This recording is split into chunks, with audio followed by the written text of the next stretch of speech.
दोस्तों ध्यान के आसनों में सबसे पहला अभ्यास हम करेंगे अर्ध पद्मासना।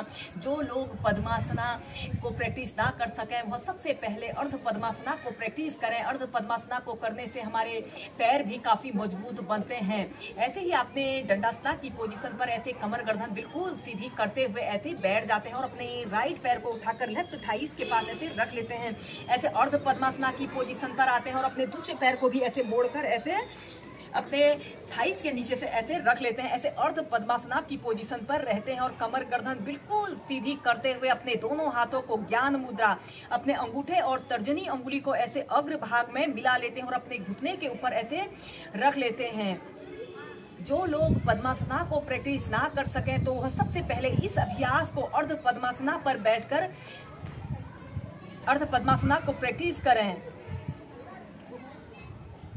और फिर इसके बाद ऐसे अपने दोनों पैरों को सीधा कर लेते हैं और इसके बाद अपने लेफ्ट पैर को उठाकर राइट थाइस के पास ऐसे रखते हैं और राइट पैर को ऐसे लेफ्ट थाइस के नीचे से ऐसे रख लेते हैं और फिर ऐसे कमर गर्दन बिल्कुल सीधी करते हुए ऐसे ही पहले राइट पैर को और लेफ्ट पैर को बदल बदल कर इस अर्ध पद्मासना को प्रैक्टिस कीजिए।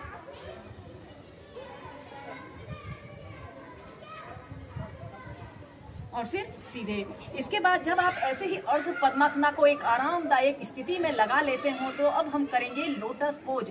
ऐसे ही आपने सीधे बैठ जाते हैं और अपने राइट पैर को उठाकर लेफ्ट थाइस के पास और लेफ्ट पैर को उठाकर राइट थाइस के पास ऐसे रख लेते हैं और कमर गर्दन बिल्कुल सीधी करते हुए अपने दोनों हाथों को ज्ञान मुद्रा, वायु मुद्रा, ध्यान की कोई भी मुद्रा बनाकर ऐसे अपने घुटनों के ऊपर रख लें और अपनी दोनों आंखों को सहजता से बंद करते हुए अपना समस्त ध्यान अपने श्वासों के आवागमन पर रखते हुए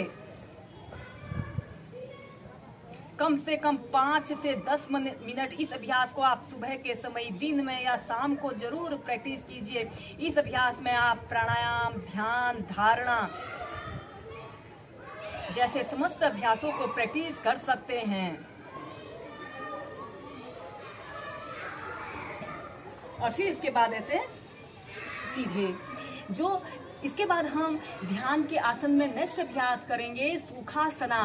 सुखासना को सभी वर्ग के व्यक्ति बहुत ही आसानी से और एक आरामदायक स्थिति में प्रैक्टिस कर सकते हैं। दोस्तों इन ध्यान के आसनों को करने से हमारा बॉडी पोस्चर भी सुधरता है। जिन लोगों के झुके हुए कंधे, मुड़ी हुई पीठ होती है उन लोगों ने इन ध्यान के अभ्यासों को जरूर प्रैक्टिस करना चाहिए।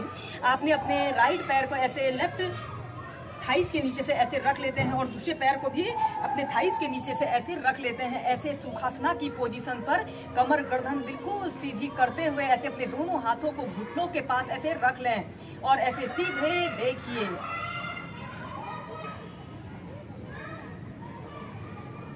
इस स्थिति में ध्यान रहे आपकी कमर गर्दन बिल्कुल सीधी रहे, ऐसे एक सीधी रेखा की तरह रहे। सुखासना को करने के बाद फिर आपने ऐसे अपने दोनों पैरों को सीधा कर लेते हैं। इसके बाद हम ध्यान के आसनों में नेक्स्ट अभ्यास करेंगे वज्रासना, जिसे डायमंड पोज भी कहा जाता है। आपने ऐसे ही दंडासना की पोजीशन पर ऐसे बैठ जाते हैं और अपने दोनों पैरों को ऐसे घुटनों से ऐसे मोड़ लेते हैं और ऐसे आपके पैर के अंगूठे एक दूसरे को स्पर्श कर रहे हैं और आपने अपने दोनों हील के ऊपर से ऐसे बैठ जाना है और ऐसे कमर गर्दन बिल्कुल सीधी करते हुए अपनी आंखों को बंद कर लें।